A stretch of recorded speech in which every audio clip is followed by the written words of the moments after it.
ان کو کبھی بھی آنکھوں کی یا دل کی یا چہرے کی کبھی بیماری نہ ہوئی، یہاں تک کہ اگر پانی میسر نہ آتا وضو کا تو وہ دوسرے صحابہ سے لے کر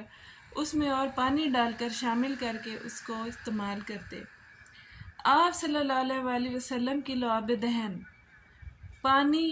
پسینہ اور ہاتھ لگانا تو یہ ایسی چیزیں ہیں کہ آپ کے چھونے سے برکت ہوئی یا آپ کے پسینے سے برکت ہوئی۔ آپ کی لعاب دہن، آپ کی تھوک مبارک،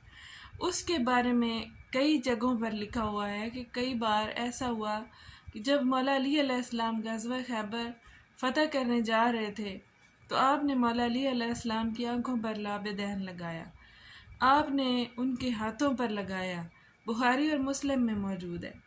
اس کے بعد آپ سفر پر تھے تو ایک کنویں میں آپ نے اپنی لعاب پھینکی جس سے اس کا پانی بلند ہو گیا، اونچا ہو گیا، صلح حدیبیہ کے موقع پر۔ یہ دونوں کتابوں میں جو ہے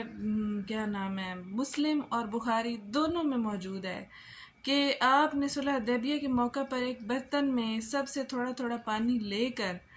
اس میں ہاتھ مبارک رکھا، اس میں سے 1500 چشمے پھوٹے اور جاری ہوئے، اور جابر بن عبداللہ کہتے ہیں کہ سب نے وضو کیا، سب نے جانوروں کو سیراب کیا، سب نے پانی کے مشکیزے بھی بھر لیے، لیکن پانی ختم نہ ہوا اور ہم 1500 لوگ تھے۔ آپ نے اپنا ہاتھ صرف ایک برتن میں رکھا ہوا تھا اور آپ کے ہاتھوں سے چشمے جاری ہو رہے تھے جس سے دنیا سیراب ہو رہی تھی، اور آپ فرماتے ہیں کہ یہ ہم سب نے اپنی آنکھوں سے دیکھا کہ اگر 1,00,000 لوگ بھی وہاں موجود ہوتے تو پانی ختم نہیں ہونا تھا، اور یہ آپ کے صرف ہاتھ مبارک کی برکت تھی۔ ایک صحابی کی غزوہ کے دوران ٹانگ ٹوٹ گئی، آپ نے اپنا ہاتھ پھیرا اور وہ کہتے ہیں کہ میں ایسے اٹھ کے کھڑا ہو گیا کہ جیسے میری ٹانگ ٹوٹی ہی نہیں تھی۔ پیارے دوستو، ٹانگ ٹوٹ جائے تو کئی ہفتے لگتے ہیں اس کو درست ہونے میں، اور اس کی احتیاط تو پوری زندگی ہوتی ہے۔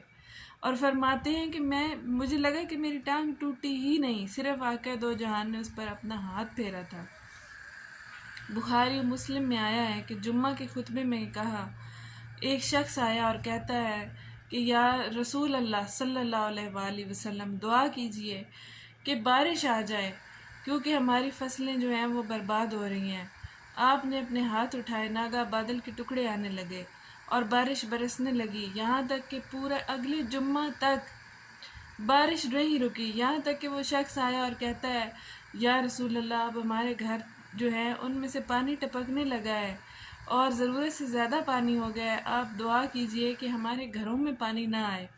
بلکہ کھیتوں تک رہے۔ تو آپ کو سب نے اپنی آنکھوں سے دیکھا اور سنا، آپ نے اپنے ہاتھوں کے اشارے سے بادلوں کو پیچھے موڑا اور بادل مڑ گئے کھیتوں کی طرف اور وہاں برسنے لگے۔ اس کے بعد آپ کو انہی صحابی نے کہا کہ ہم آپ سے یہ گزارش کرتے ہیں کہ ان بادلوں کو کہیں کہ رک جائیں، پانی کی روانگی بہت زیادہ ہو گئی ہے اور فراوانی ہو گئی ہے اور کھیت جو ہے وہ لہلہا اٹھے ہیں۔ تو آپ کی انگلی سے بادلوں کو اشارہ کی مدد سے آپ نے بادل پیچھے کیے۔ صحیح بخاری میں ہے کہ ابن مسعود کہتے ہیں کہ ہم حضور کے ساتھ جب کھانا کھا رہے ہوتے تھے، اس کھانے کے نوالوں سے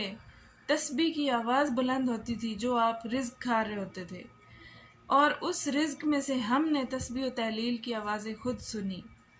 سبحان اللہ، ایک بار درود پاک پڑھ دیجئے۔ حضور صلی اللہ علیہ وآلہ وسلم کی یہ تو وہ کمالات ہیں،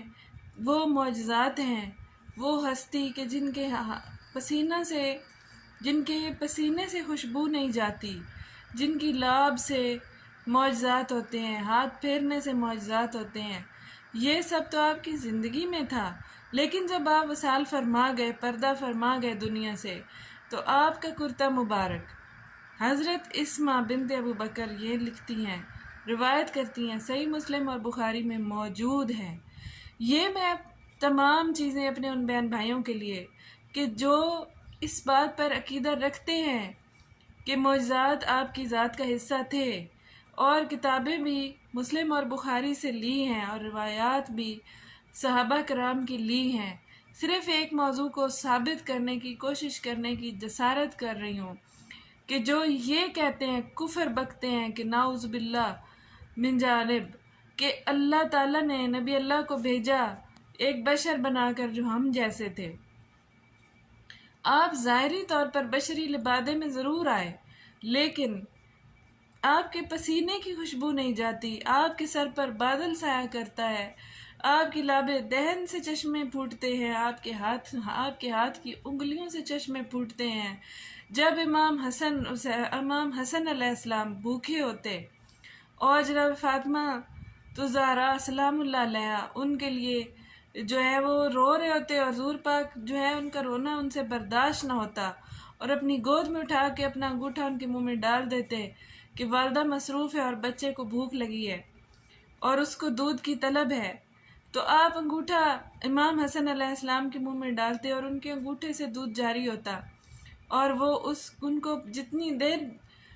دودھ پلاتے جب تک کہ ان کا پیٹ نہ بھر جاتا، اس وقت تک آپ کے ہاتھ کے انگوٹھے سے دودھ جاری رہتا۔ تو یہ کہنا نعوذ باللہ توہین رسالت کرنا کہ وہ ہم جیسے تھے، تو صرف پیارے دوستو اللہ پاک تو قرآن میں ایک آیت بیان کر رہا ہے کہ وہ تم جیسے ہیں، لیکن ان پر مسلسل وحی آتی ہے۔ یہ لفظ کہہ کر بہت بلندی اور فضیلت پر پہنچا دیا گیا ان کی ذات کو، لیکن احادیث کا سہارا لینا بھی ضروری ہے کہ جس میں یہ سارے معجزات اور کمالات موجود ہیں جو بخاری اور مسلم میں موجود ہیں۔ آپ مطالعہ کیجئے اور اپنے ایمان کو دوبارہ سے مضبوط کیجئے، اور ایسا کہنے والوں پر تبرہ کیجئے کہ نعوذ باللہ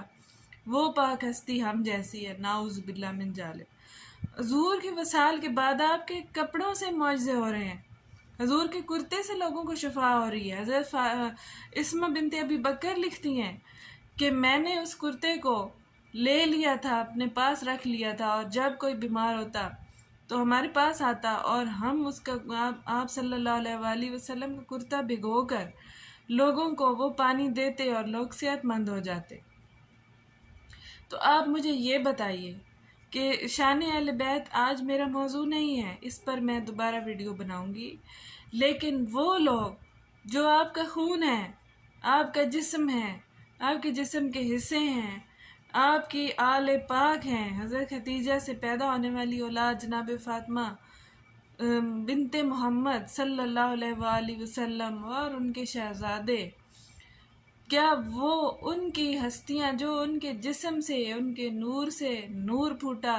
اور وہ دنیا میں آئے اور آل محمد کہلائے، ان کی شان کتنی بلند ہوگی؟ ایک بار صلوات پڑھ دیجئے۔ بہت شکریہ۔